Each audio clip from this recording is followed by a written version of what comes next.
หวัดดีครับวันนี้มาเล่นหมาป่าเดียวดายนะครับเป็นยังไงไปดูกันก่อนเลยนะครับโคโน่แล้วก็ใครดีแม็กซิมแล้วกันครับแล้วผมก็จะเอา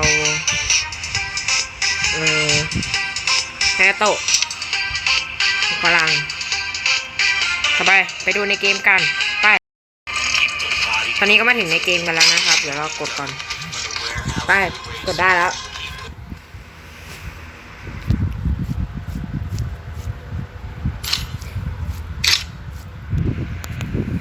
ปิดเสียงก่อนแป๊บหนึ่งนะ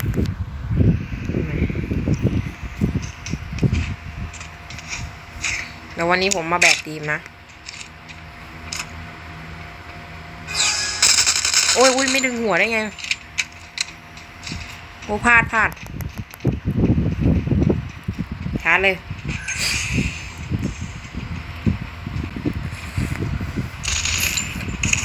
โอ้แพ้มาเดี๋ยวผมดูน้องผมมาวันนี้เขาเก่งสองควงมากเลยนะไม่หลอดว้าวแรงแดงด้วยเจอแรงแดงเหรอเนี่ยอ้าวฝั่งเขาออกจากเกมเป็นคนหนึ่งแล้วเหรอครับน่าจะใช่นะครับเดี๋ยวแค่แรงแดงคนเดียวมาผมจะพาน้องผมแรงแดงเองจะรอดหรือเปล่าไปดูกัน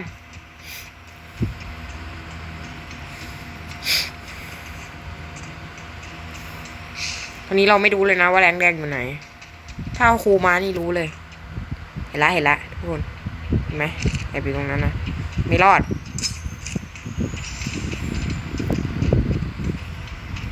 ราชาการลอย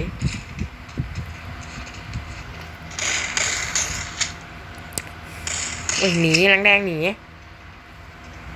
เย็นเกินใจเย็น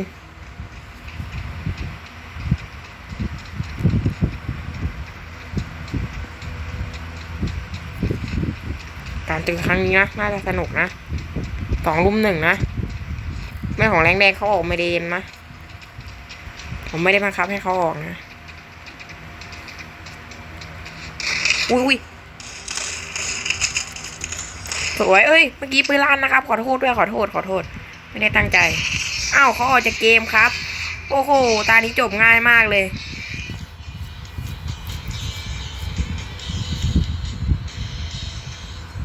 ไม่เป็นไรครับแถมให้ตา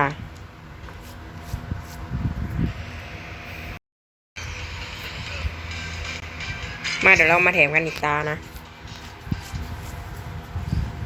เมื่อกี้จบเร็วไปหน่อยนะอันนี้เอาจริงตานี้เอาจริงแล้วนะครับแต่มันก็ไม่ได้แรงเก่งอะไรมากนะไปเอาแล้วไปดูกันทองยาวดีเซิร์ตมาผมก็งัดหัวไม่ค่อยเก่งหรอกครับก็อัดตัวเอาแล้วกัน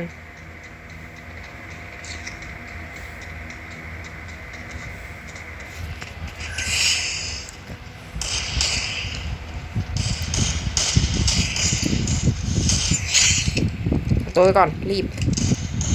อุ้ยไม่โดนเฉยเลยว้าวไม่โดนแตกเป็นแล้วกันไม่ส่งเสริมให้ซ้ำศพนะครับ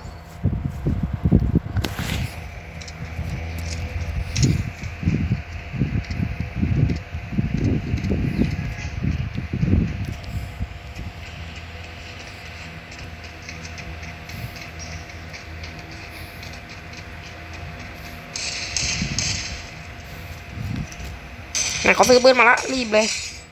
มันซื้อปืนได้หรอตานี้ลืมขอโทษด้วย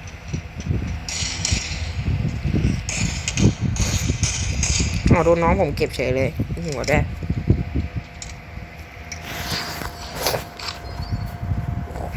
ตาใครเลือกเนี่ย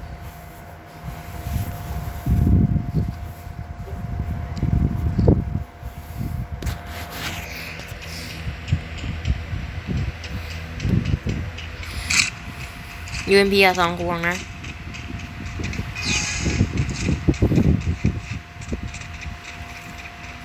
ยังไงผมเดาเขาถูกทางด้วยผมเล่นแน่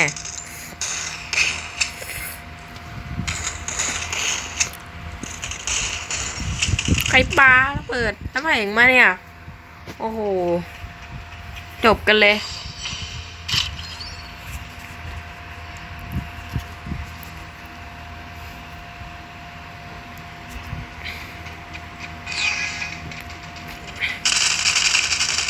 หมันโดนร้านอีกแล้วนะครับไม่เป็นไร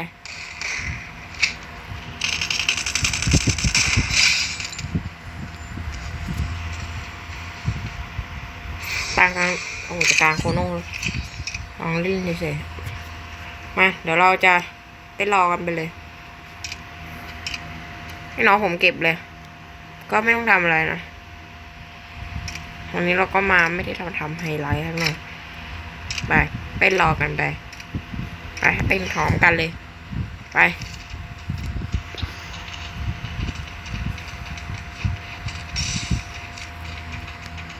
นี่ของนี่ก็ตายนะครับเนี่ยตายไปได้ยังไง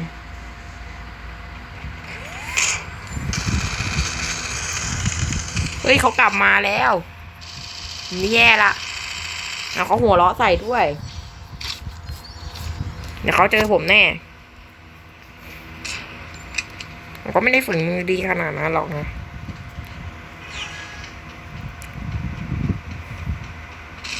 กลับมาละเดี๋ยวผมจะลอยเขานะ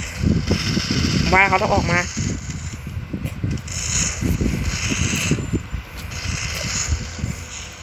คือเขาหนีผมอ่ะน่าไม่ดิหนีไปไหนแล้วไม่รู้นะผมแตกเขาเล่นผมก่อนเองนะโดนเต้นกลับเป็นยังไง